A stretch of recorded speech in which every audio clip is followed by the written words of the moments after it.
Hello உங்கள் எல்லாருக்கும் வணக்கம். எம்டிஎன் ஃபேமிலி யூடியூப் சேனல் பார்க்க வந்ததற்கு நன்றி. இன்றைக்கி நம்ம எங்கே வந்திருக்கோம் அப்படின்னு பார்த்தீங்கன்னா, குன்றத்தூரில் உள்ள அங்காள பரமேஸ்வரி அம்மன் கோவிலுக்கு தான் வந்திருக்கோம். என்னுடைய மாமனார் எல்லாருமே ஃபேமிலியாக ஒன்றா சேர்ந்து பொங்கல் வைக்கிறது வழக்கம். வருஷம் ஆடி மாதம் வந்தாலே எங்களுக்கு பொங்கல் வைக்கிறது ஒரு சந்தோஷமான ஒன்றா எல்லாரும் கேதராகி வைக்கணுன்றது எங்களுடைய ஒருவித வழக்கம்னு சொல்லலாம் எங்களுக்கு. ஸோ இந்த வருஷம் அந்த மாதிரி ஆடி மாதத்தில் நாங்கள் எல்லோரும் ஒன்றா சேர்ந்து பொங்கல் வைக்கலாம் அப்படின்னு, அதாவது சக்கரை பொங்கல் தான் ஆஸ் யூஷுவல் அம்மனுக்கு வேண்டிக்கிட்டு வைப்போம்.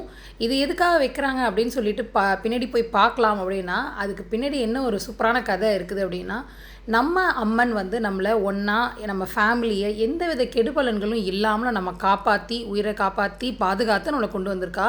ஸோ அந்த தாய்க்கு நம்மளை நன்றி செலுத்தும் விதமாக நாம் செஞ்ச சக்கரை பொங்கலை அம்மனுக்கும் நெய்வேத்தியம் பண்ணிவிட்டு மாவிளக்கு ஏற்றிட்டு நன்றி சொல்கிறது தான் வழக்கம். தேங்க்யூ ஸோ மச் ஃபார் வாட்சிங்.